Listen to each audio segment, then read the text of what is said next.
Pada pagi itu, matahari bersinar indah. Anak manusia baru saja memulai rutinitas sehari-hari.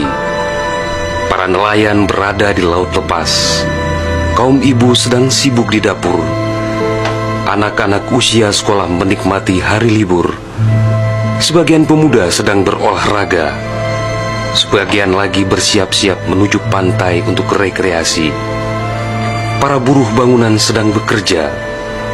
Suasana pasar hiruk-pikuk dengan berbagai transaksi.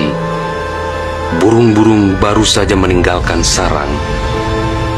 Tiba-tiba pukul 7:58 waktu Indonesia Barat, hari Ahad, 26 Desember 2004, bumi Serambi Mekah berguncang dahsyat. Guncangan gempa pada 8,9 skala Richter itu berlangsung puluhan menit tanpa henti.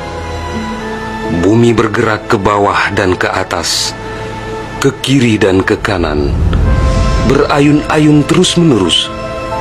Orang-orang berlari keluar rumah, berkumpul di jalan-jalan dan lapangan terbuka.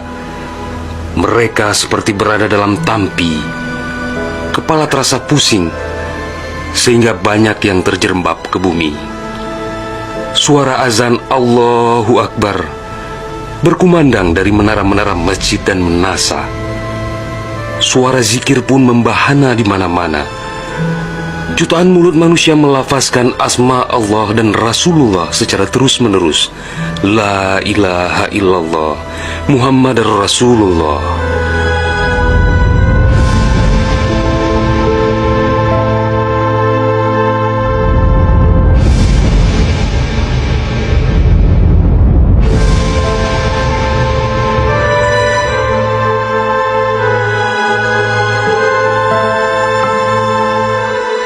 Seusai gempa dahsyat itu, sebagian orang pergi untuk melihat-lihat situasi, karena terbetik kabar bahwa di tempat tertentu ada bangunan yang rubuh, ada tanah yang terbelah, dan ada pula rumah yang ditelan bumi. Tidak terpikirkan oleh mereka apa yang akan terjadi setelah itu. Tidak ada tanda-tanda alam yang begitu kentara. Tidak ada yang mampu menafsirkan dan menduga sebentar lagi akan terjadi bencana maha dahsyat yang meluluh lantakkan permukiman penduduk sepanjang pesisir Aceh. Tidak ada pula yang mampu menerjemahkan berbagai firasat atas pusaran nasib yang bakal menimpa tanah rencong. Juga hampir tidak ada yang memahami tanda alam manakala air laut surut beberapa ratus meter. Orang-orang di pesisir pantai tampak asyik mengumpulkan ikan yang menggelpar-gelpar. Bahkan air sungai pun mengering. Namun tidak ada yang dapat membaca tanda-tanda itu. Mereka seakan melupakan gempa yang baru berlalu.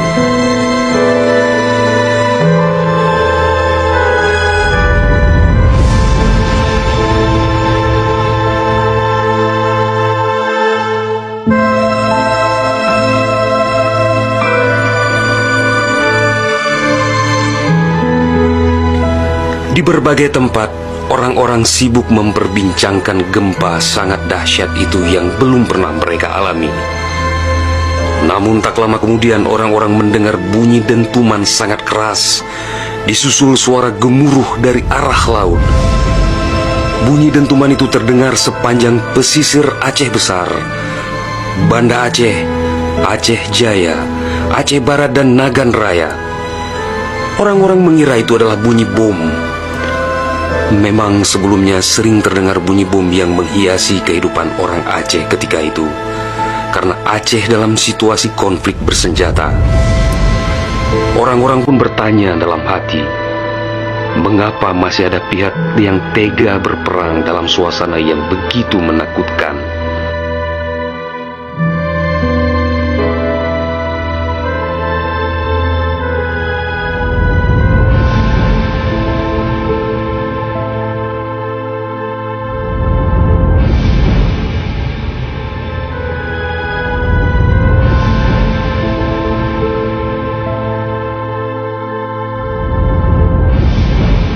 Orang-orang mengira pagi itu hanya sekedar gempa.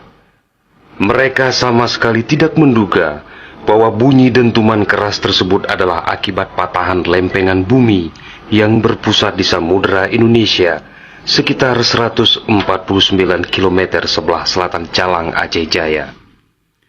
Dan itulah penyebab gempa. Di samping kehendak Allah pemilik alam semesta, belum sempat mereka bernafas lega akibat gempa. Dalam suasana gebalau dan kucar-kacir itu, tiba-tiba daratan diterjang air laut.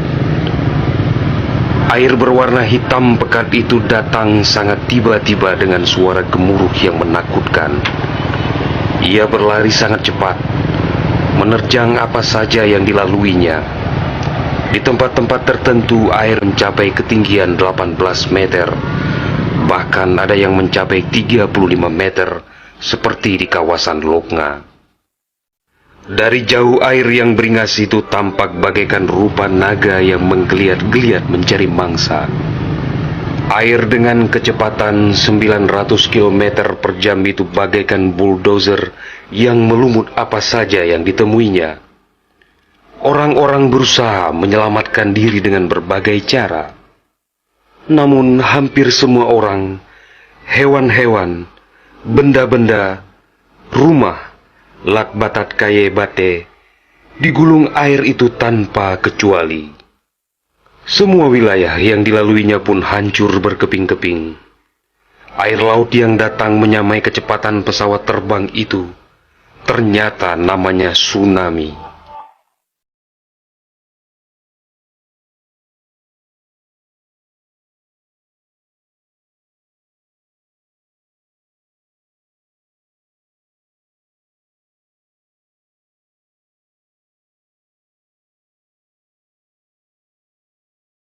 Kekuatannya memang luar biasa. Kapal apung PLN yang diparkir di perairan Ulelu, Banda Aceh, digelandang tsunami sampai 3 km ke darat. Kapal itu sekarang menjadi objek wisata tsunami. Demikian juga kapal angkut Sendalas milik PT SAI diseretnya ke atas badan jalan negara Banda Aceh melabuh di Loknga. Kapal-kapal nelayan ukuran besar yang diparkir pelabuhan ikan di Lampulo, Banda Aceh, banyak yang terdampar ke pusat kota. Termasuk mesin cetak harian Serambi Indonesia dikerungcut di bawah tsunami sejauh 1 km. Kendaraan roda 4 hancur tak berwujud. Rumah dan toko-toko serta bangunan lain yang kokoh pun hancur lebur rata dengan tanah. Semuanya di luar dugaan manusia, seakan sebuah mimpi buruk yang sangat langka.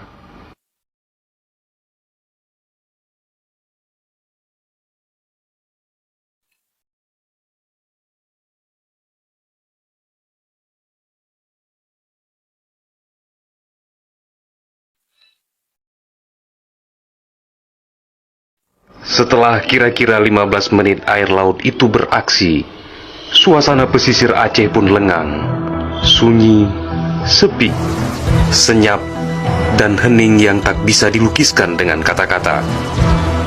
Sebagian besar permukiman penduduk rata dengan tanah, seakan instrumentalia kehidupan telah berakhir sampai di sini. Ratusan ribu orang nelangsa, teduk tesepuk, telok ngonjaro, teingat kedro hanaledaya, atau terduduk lunglai bersilang tangan mengingat nasib tiada berdaya.